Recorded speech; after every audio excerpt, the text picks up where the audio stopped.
All right, it's the holiday season. And so this is a great time for us to talk about resentment and how gratitude may be a tool that can help us loosen our grip on the resentments in our lives. Now, when we get around family, it's really common for our resentments to come up. Honestly, not because our families are terrible, but because it's kind of a numbers game. Our family is who we spend the most time with, especially in our young lives. So it's really easy for them to get under our skin sometimes. But we don't want to walk into the situations resentful and just kind of in a bad mood, cranky about it, even if you like the drama. Like, you don't want that all the time. And so I want us to consider how we can lay resentment down today. And so Paul, he kind of preaches this topic in his letter to the Ephesians. And what he says basically is he says, get rid of.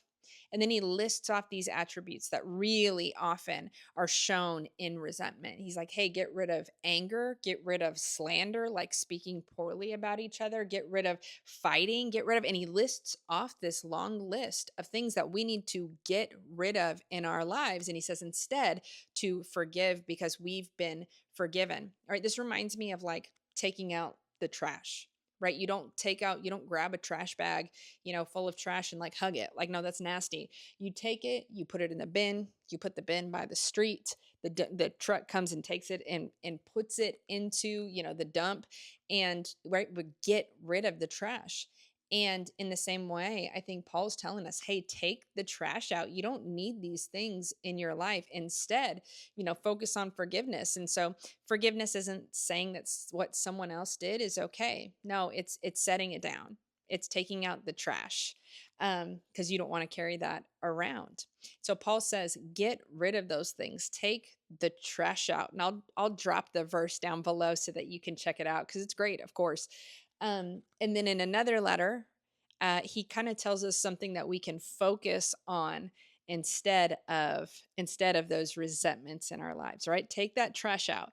And here are some things we can do instead of bringing in resentment into our family gatherings and in other parts of our lives.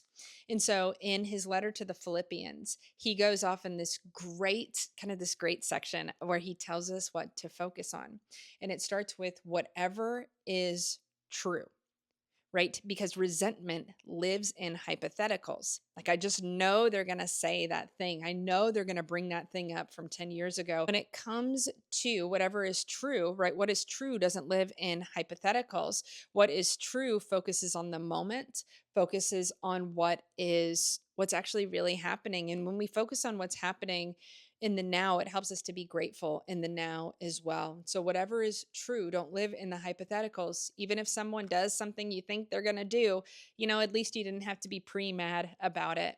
It talks about how, we should focus on whatever is true, whatever is lovely. Resentment is not lovely. Whatever is pure, you know, we should be pure to who God is creating us to be, and recognize and show gratitude to how far we've come and what he's done for us.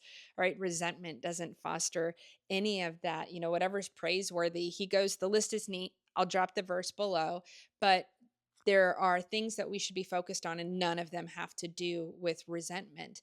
And all of them can help us to be grateful and set down resentment as we're walking into our family gatherings this holiday season. And so if I can kind of wrap it all up together, I wanted to keep this short because I know everybody's busy this week. To bring all of this together, I wonder, what trash do you need to take out today? Like, what are you holding on to? What resentments? Like, what's the thing in your head where you're going, I just know they're going to say blank today. All right, whatever that is, all right, take out the trash, let it go to the curb, and then all the way to the dump. You don't want to carry that around anymore. And second, I want you to think about some things that are true and that are lovely and that are pure and that are praiseworthy that you can focus on as you walk into your family gatherings. And just let those things give you a perspective that will keep you from getting sucked into those resentments. Even if other people want to live in that space, you don't have to.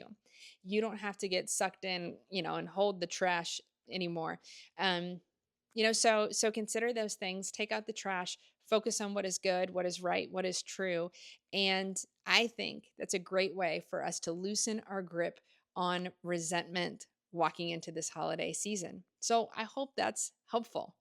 All right, so next week we are kicking off a new series. I'm really excited about it. And I series, it's like 3 different blogs and videos that are going to be about Christmas underdogs, right? The folks that don't necessarily get highlighted in the story of Jesus' birth, but who have a story to tell. And so I think it's going to be really cool and relatable. And I know that it's going to help us see our part in the larger story that God has been writing from the beginning of time. And so I hope you'll check those out. As always, if you want to hop onto the blog, you'll always kind of find more details and more verses of whatever that we're talking about. And check those out if you ever want to dig a little bit deeper. So thanks, guys. Have a great Thanksgiving, and I'll see you soon.